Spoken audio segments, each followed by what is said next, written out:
আজকের এই ভিডিওর টপিকটা কিছুটা ব্যতিক্রম, কারণ আজকের এই ভিডিওতে আমরা দেখতে চলেছি এমন কিছু অশরীরী বা প্যারানর্মাল অ্যান্টিটির ফুটেজ যেগুলো আপনার রক্তকে ঠান্ডা করে দিবে, কারণ এই ফুটেজগুলো একদমই রিয়েল। আর আপনি যদি এই ভিডিওটা রাতে দেখে থাকেন তাহলে আমি শিওর যে আপনি এই ভিডিওটা দেখার পর রাতে একা একা ওয়াশরুমে যেতেও ভয় পাবেন। তাই ভিডিও শুরু করার আগে আপনাদেরকে একটা ওয়ার্নিং দিতে চাই। আপনাদের মধ্যে যাদের হার্ট দুর্বল তারা চাইলে এই ভিডিওটাকে এখন স্কিপ করতে পারেন, আর যারা এইসব জিনিসের মজা পেয়ে থাকেন তাদের হয়তো এই ভিডিওটাকে একদমই এনজয় করতে চলেছেন। আর একটা কথা বললেই নয়, এই ভিডিও শুরু করার আগে আপনারা একটা কাজ করুন, এই ভিডিওতে একটা লাইক করে নিন, কারণ আপনার একটা লাইক আমাকে নতুন ভিডিও বানানোর জন্য ইন্সপায়ার করে। আর কমেন্ট করে বলে ফেলুন যে নেক্সট ভিডিও কিসের উপর চান। তো এখন বেশি কথা না বলে এই ভিডিওটাকে শুরু করা যাক। আমরা ফার্স্টে যে ফুটেজটা দেখতে চলেছি, এই ঘটনাটা মূলত একটা মেয়রের বাসায় ঘটে গিয়েছিল। এই ঘটনার সূত্রপাত হয় কলম্বিয়ার আর্মেনিয়া শহর থেকে। মেয়রের বাংলোর মধ্যে রাত 11টার সময় যখন সেখানে সিকিউরিটি গার্ডরা পাহারা দিচ্ছিল, তখন সেখানে একটা অদ্ভুত ঘটনা ঘটে যায়। চলুন তবে এই ফুটেজটা দেখা যাক। আপনারা যেমনটা দেখতে পাচ্ছেন, এখানে একটা সিকিউরিটি গার্ড চলাফেরা করছে। এখন সবকিছু আপনার নর্মাল মনে হতে পারে, কিন্তু আসল ঘটনাটা এখনই শুরু হয়।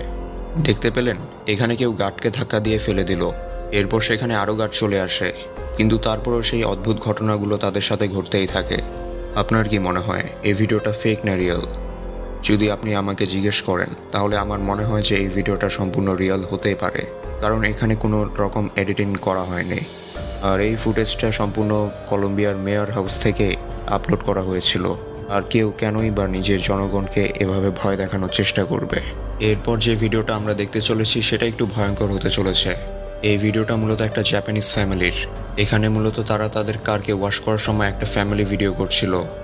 আপনাদের মনে হয় বিষয়টাকে নর্মাল লাগছে, তবে আপনি যদি এই ভিডিওটাকে ভালো মতো দেখেন তাহলে বুঝতে পারবেন যে এখানে বাচ্চাটার পাশে আরও একটা বাচ্চাকে দেখা যাচ্ছে। তবে ক্যামেরাটা যখন আবার পেছনে নিয়ে যাওয়া হয় তখন সেখানে সেই জিনিসটা আবার ক্যাপচার হয় না, অর্থাৎ সেখানে সেই বাচ্চাটা ছিল না। এখন আমরা যে ফুটেজটা দেখব সেটা আর একটু ভয়ঙ্কর, তো অনুরোধ রইল এটিকে নিজের রিক্সে দেখার। এই ব্যক্তির নাম হলো এলিয়ান ইসমাল। সে মূলত একটা সিকিউরিটি গার্ডের কাজ করত। তার জীবন একদমই নর্মালভাবে চলছিল, তবে কোথা থেকে যেন তিনি একটা উইজা বোর্ড খুঁজে পান, আর সেটার উপর সে এক্সপেরিমেন্ট করতে থাকে। আর উইজা বোর্ড হলো এমন একটা বোর্ড যেটার সাহায্যে তুমি আত্মাদের সাথে কথা বলতে পারবে। তোমরা হয়তো বিভিন্ন সিনেমায় দেখেছিলে এরকম বোর্ড। সে এই জিনিসটার সাহায্যে আত্মার সাথে কথা বলতে চেয়েছিল, তবে যখন সে সেই কাজটা করার চেষ্টা করে তখন তার সাথে কিছু প্যারানর্মাল ঘটনা ঘটা শুরু করে দেয়। আর মাঝে মাঝে অবস্থা এত খারাপ হয়ে যেত যে কোনো আত্মা তাকে যখন তখন পজেস করে ফেলতো, মানে নিজের কন্ট্রোলে নিয়ে নিত আর কি। সে সবসময় নিজের ফোনের ক্যামেরাটা অন করে রাখতো, কারণ সে জানতো যে তার সাথে যখন তখন কোনো খারাপ ঘটনা ঘটতে পারে অথবা কোনো প্যারানর্মাল অ্যাক্টিভিটি হতে পারে। আর তার ফোনে এমন একটা ভিডিও ক্যাপচার হয়েছিল যেখানে পরিষ্কার একটা ডিমন বা শয়তানকে দেখা গিয়েছিল। এরপর সেই ব্যক্তির সাথে কি হয়েছিল তা আমরা কেউ জানি না। এরপর যে ভিডিওটা আমরা দেখতে চলেছি সেটা মূলত একটা বাড়ির বেসমেন্টের।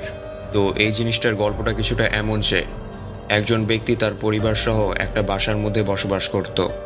সব কিছু একদমই নর্মাল ছিল, সব কিছু একদম স্বাভাবিক ছিল।